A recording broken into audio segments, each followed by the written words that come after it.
It's a sunny day. We're out on Buile Hill. We've just been delivering leaflets for the European elections. Yes, there's another election. It's in just over a week, 23rd of May.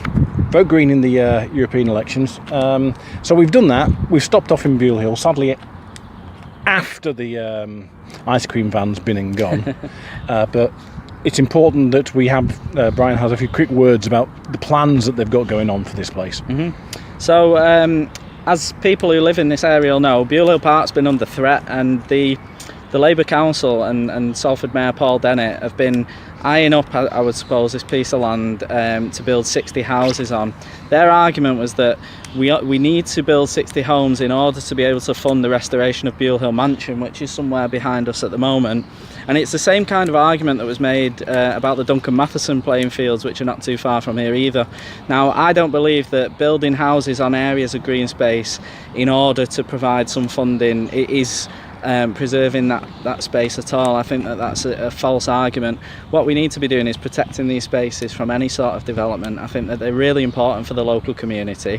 Elderly people, young people, families all come and enjoy this green space, and it's really an important aspect of this area for people's well-being, and it gives you somewhere to go and enjoy the green space that takes you out of kind of the daily grind. So it's really important that we preserve these spaces. Now, in terms of the funding, there is funding available. We've seen this council squander a lot of money on propping up the AJ Bell Stadium, for example. Around 15 million of taxpayers' money has gone into that. So I don't buy the arguments that we need to build houses on spaces like this.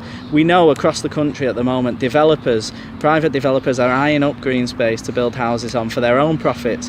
But it's absolutely shambolic that our council, which should be representing the people of these areas, listening to their concerns and fighting these developments, are actively going ahead and giving them the green light. And so that's something we oppose as Greens, and I'll be campaigning on in the future as well.